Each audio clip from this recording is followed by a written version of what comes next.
नमस्कार, मैं हूं अनुराग मालवी और मुद्दे में दम है में आपका स्वागत है। मुद्दे में दम है में इस बार हम बात करेंगे उस स्थिति की जिसने सरकार को परेशान करके रख दिया है।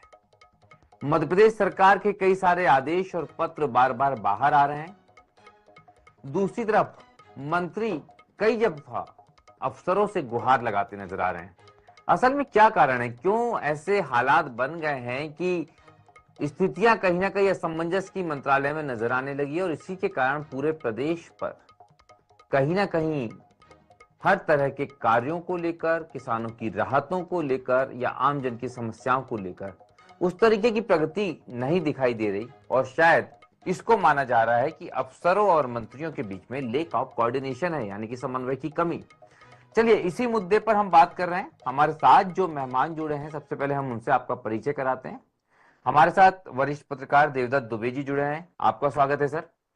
अजय सिंह यादव जी, भारतीय जनता पार्टी के सीनियर स्पोक्स पर्सन, वो आप हमारे साथ जुड़े हैं। और साथ में हमारे साथ जुड़े हुए हैं फिरोज सिद्दीकी जी, जो कांग्रेस प्रवक्ता हैं, आपका स्वागत है फिरोज जी। आप तीनों मेहमानों का स्वागत करते हैं। सबसे पहले देवदत्त दुबे जी के पास चलते हैं। देवदत्त जी, जिस तरह से अगर हमने देखा अभी, पहले एक पत्र जो है वो बाहर आ जाता है जो मुख्यमंत्री सीधे लिखते हैं केंद्रीय मंत्री को, और उससे स्पष्ट होता है, कहीं ना कहीं आरोप लगाने का मौका विपक्ष को मिलता है कि सरकार की मंशा नहीं है समर्थन मूल्य पे खरीदी की। फिर एक पत्र और लीक हो जाता है और उसके बाद में मध्य प्रदेश में किसानों को 10 घंटे बिजली का मसला जाता है। इस बीच में खूब चर्चाएं चल रही है कि कई सारी मंत्री जो हैं इसलिए परेशान है कि प्रमुख सचिव एसीएस उनकी सुन नहीं रहे। क्या वाकई हालात ऐसे हैं कि थोड़ी अराजक सी स्थिति बन गई है मंत्रालय में, देवदत्त जी? देखिए, जब जब शासनिक कसावट की बात होती है तो दूसरी तरफ ये बात होती है कि संबंधों की, और अफसरशाही के आरोप हमेशा से लगते रहे। दिग्विजय सिंह के कार्यकाल में, शिवराज सिंह चौहान के कार्यकाल में, और अभी भाजपा संघ समन्वय की जब भी बैठक होती थी तो अफसरशाही के हावी होने के मुद्दे उठाए जाते थे। इसमें बाबूलाल गौर जब कहा करते थे कि सही वो चाहिए घुड़सवार, वो लगाम कस सके अफसरों की, वो प्राय हम देखने को मिलती है।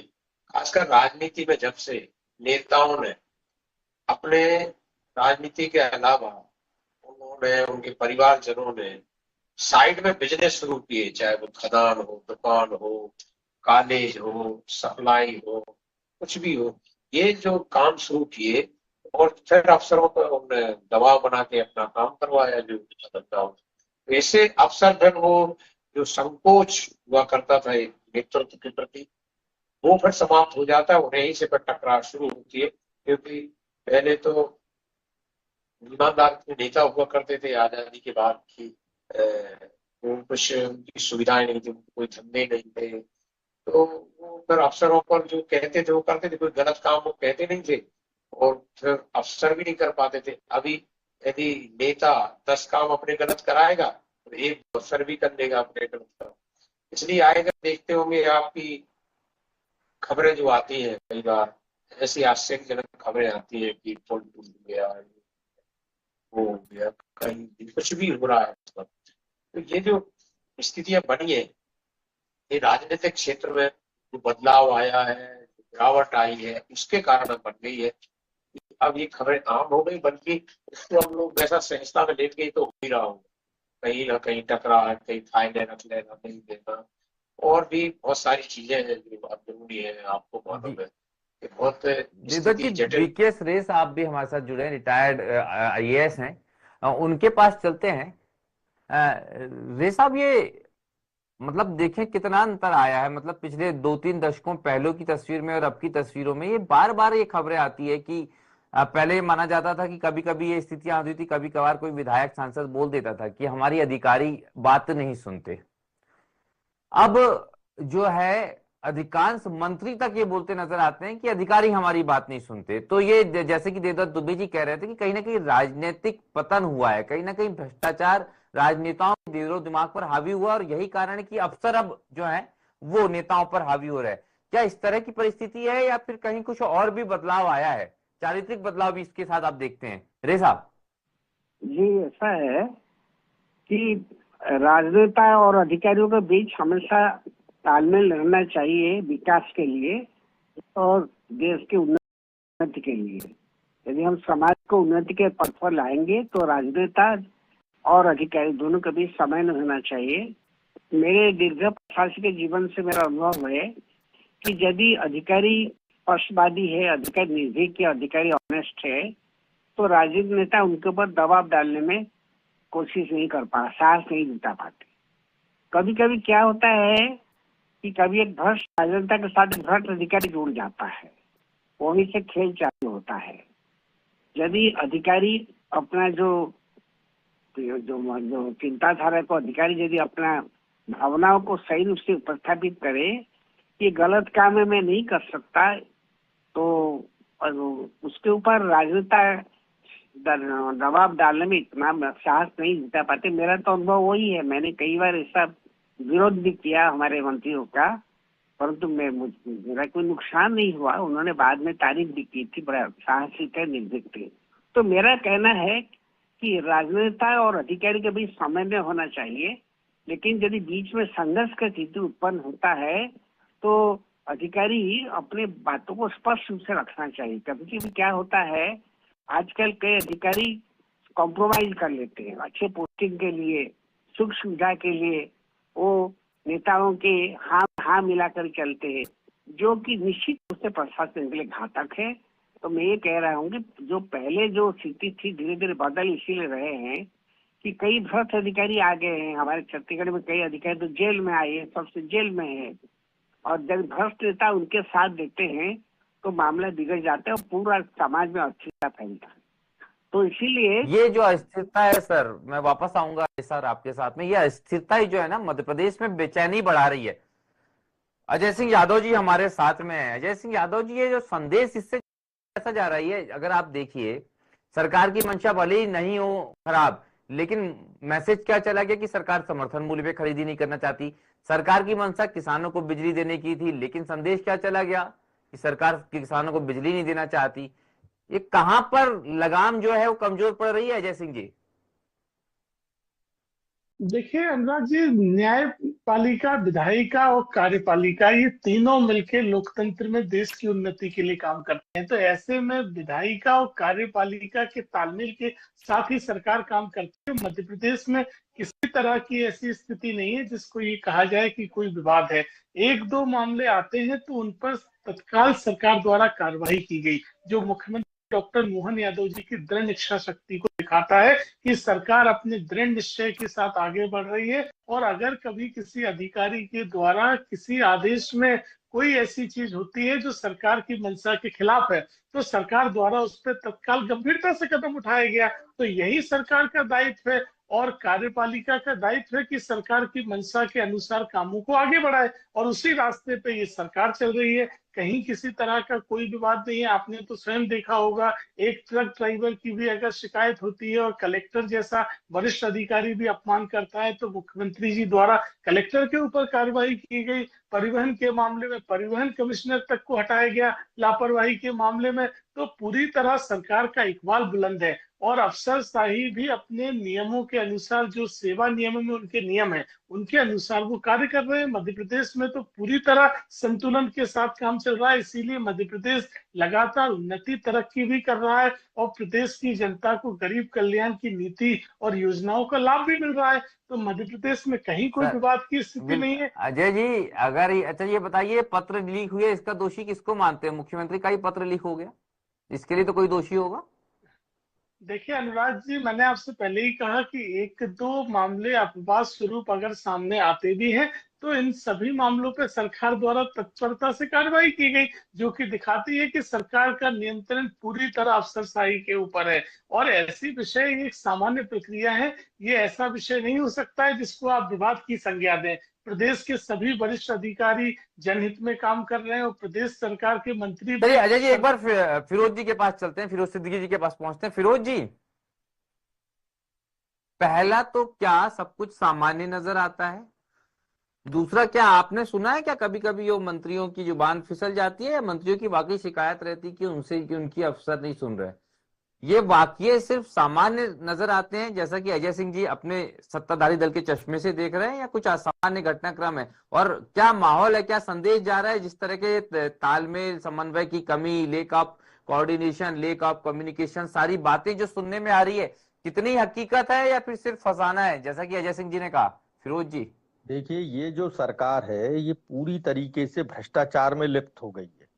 और जितने भी अच्छे जो रेस, आपसे कहूंगा मैं कि आग्रह करूंगा कि वो मेरी बात पे प्रकाश जरूर डालेंगे, अफसरों में भी 60-70% अफसर ऐसे होते हैं जो बड़े कर्तव्यनिष्ठ अफसर होते हैं, और जो अच्छे कर्तव्यनिष्ठ और ईमानदार अफसर होते हैं, सरकार को उनको मेन लाइन में रखना पड़ता है। लेकिन इस सरकार ने, चाहे पुलिस प्रशासन हो या उससे नीचे का जो अमला हो, पुलिस का या अन्य विभागों का, जो मेन लाइन के अफसर थे, उन सब अफसरों को इन्होंने लूप लाइन में पटक दिया। और जो अफसर जो है, जो लेतलाल थे, जिनके खिलाफ काफी शिकायतें थी, उनकी सीआरए खराब थी, वो सारे अफसर जो है वो मेन लाइन में आ गए। तो प्रशासन की तो ये हालात होने ही थे। दूसरा, जो मंत्री हैं, वो मंत्री सारे के सब मंत्री जो है अपनी अपनी ढपली और अपना अपना राग बजाते हैं। आपको प्रदेश के कृषि मंत्री कहीं नहीं नजर आएंगे। महीनों में कई कबार वो मीडिया के बीच में आते हैं, जबकि जब मीडिया खुद ही कांग्रेस अपनी बात उठाती है या मीडिया कोई मुद्दा लेके आता है, जैसे कि भावांतर योजना।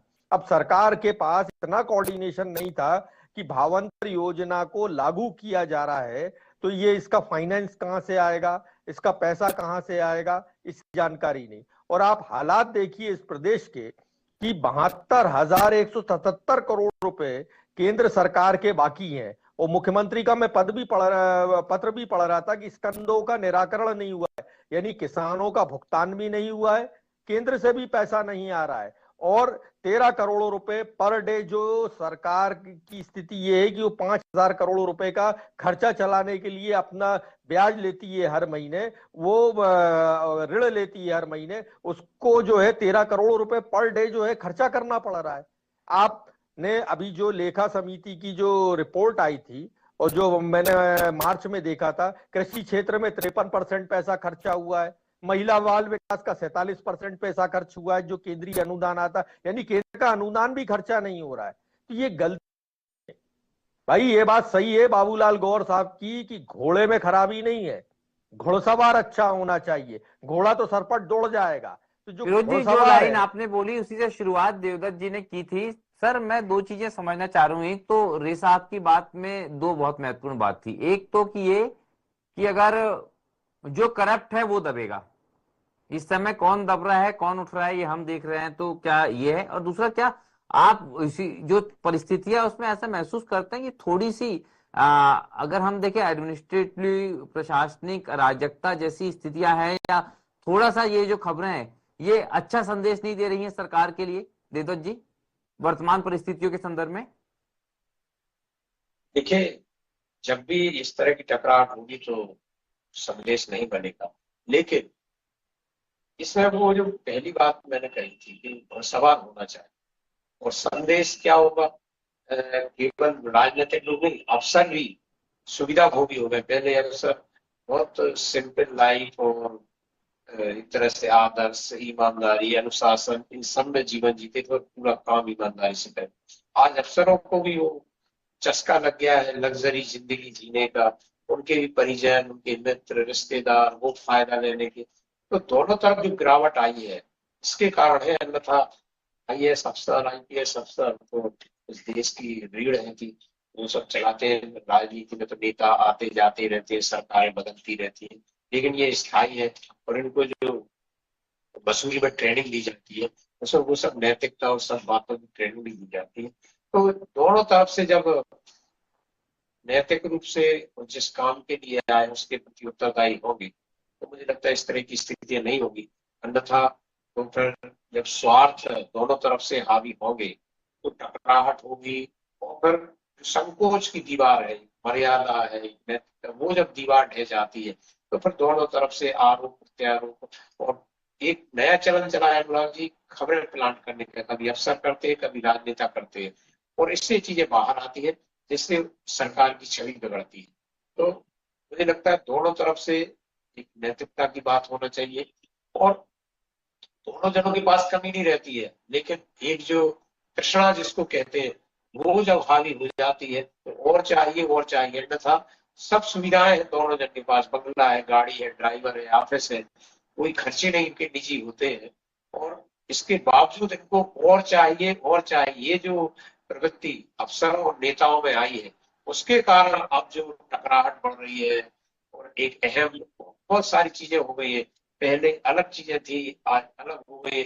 आज तो कई चीजों में देख रहा हूँ पिछले कुछ दशकों से राजनीति में बड़ा दाव पेच जिसको कहते हैं वो भी शुरू हुए कि सरकार का जो नीति निर्धारक रहते हैं वो ऐसे लोगों को बिठाते हैं जिनको पसंद नहीं करते, उनके पास उनकी टकराहट बढ़ती है। एक लगाम लगाने, कई बार मैंने देखा कलेक्टर विधायकों को नियंत्रित करने की कोशिश कर, तो ये जो चौतरफा गिरावट आई है पिछले 3 दशक में लगातार अनुभव कर रहे हैं कि धीरे धीरे ये गिरती जा रही। तो इसके लिए जब ये मोह त्यागेंगे पद का, पैसे का, प्रतिष्ठा का, सत्ता का, और जब हम ईमानदारी, अनुशासन, कानून, नैतिकता इसकी तरफ जब आस्था बढ़ाएंगे तो मुझे लगता है फिर वो आदर्श स्थिति बनेगी जो बड़ी मुश्किल दिखाई दे रही है। बिल्कुल देवदत्त जी, ये आदर्श स्थिति की भी हम कल्पना नहीं कर रहे, हम नहीं चाह रहे, हम ये भी नहीं बोलते कि रामराज ही आ जाए, लेकिन जिस तरह का अभी जो राज चल रहा है वो बड़ी अजीब सी स्थिति है, जिस तरह की परिस्थितियां बन रही है। एक बार फिर हम जो है रे साहब के पास चलेंगे। सर, ये एथिक्स की, नैतिकता की अगर हम बात करते हैं, कितना नैतिक पतन अफसरों में आप देख रहे हैं?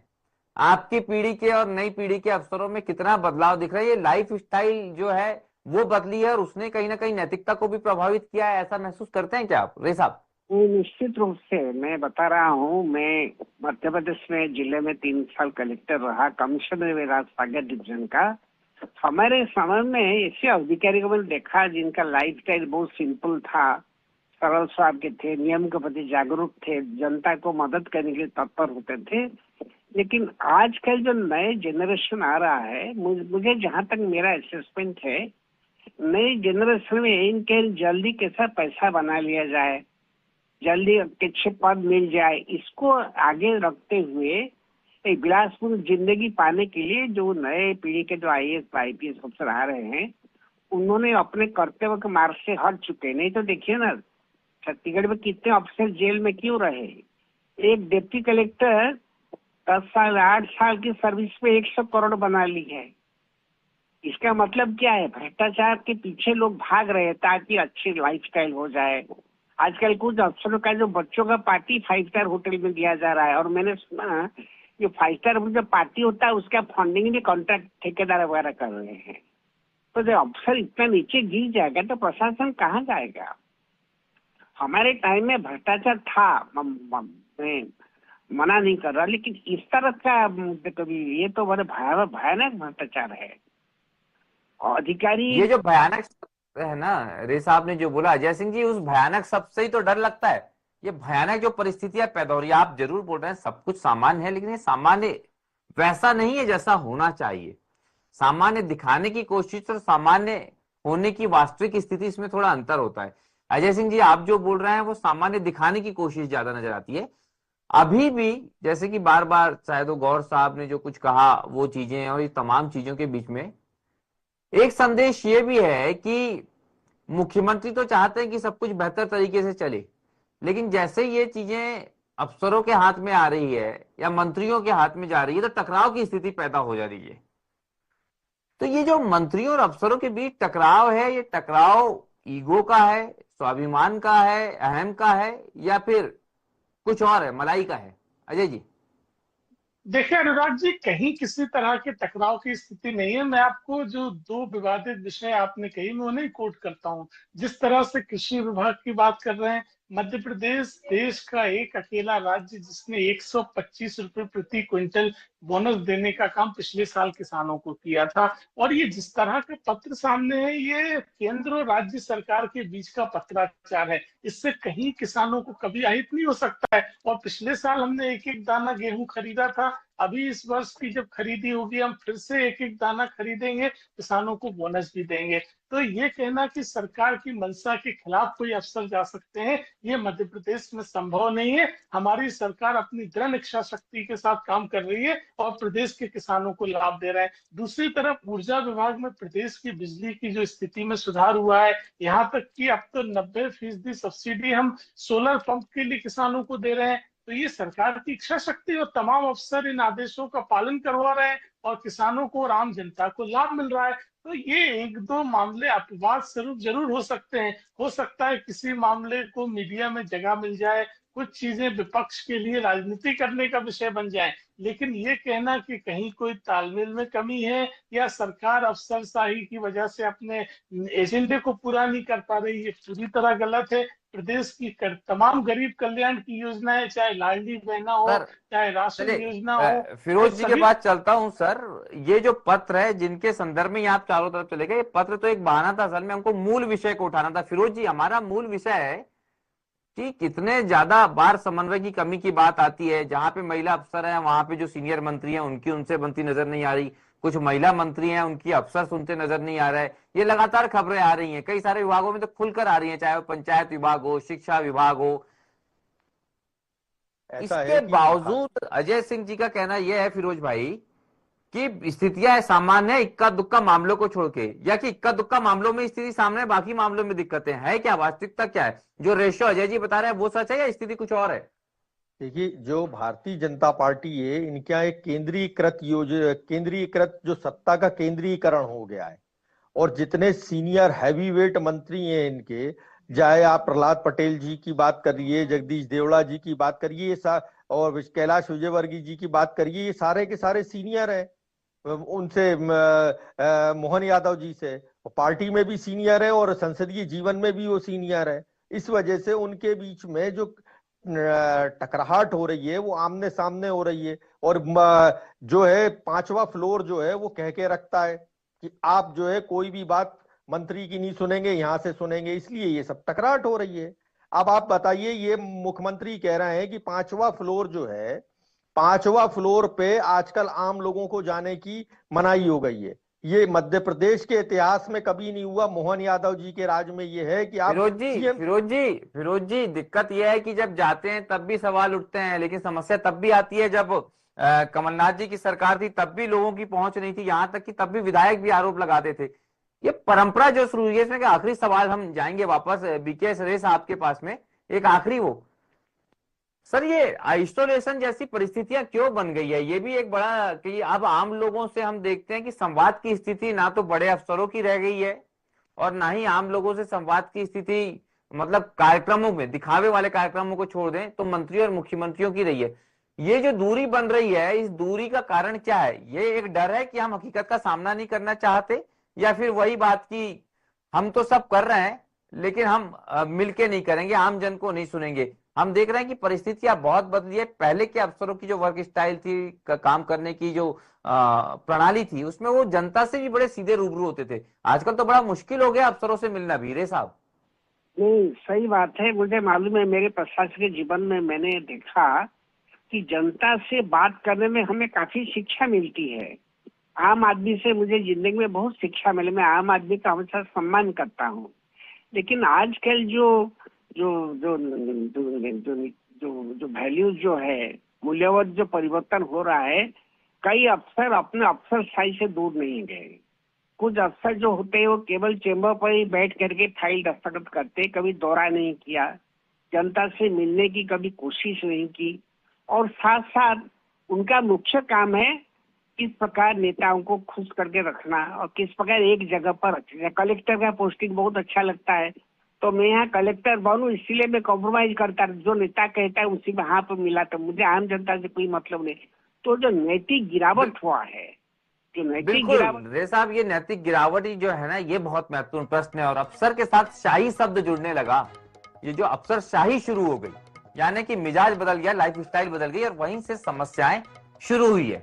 और क्योंकि समय का अभाव है, लेकिन कहीं ना कहीं एक आईना दिखाने की कोशिश है, वो जो साफ तौर पे तस्वीर बताती है कि अफसरों के चलते किस तरह से परेशानियां पूरे कामकाज को लेकर हो रही है, पूरी सरकारी मशीनरी को हो रही है, जनता को हो रही है, और साथ में कहीं ना कहीं अब तो सरकार को होती भी दिखाई दे रही है।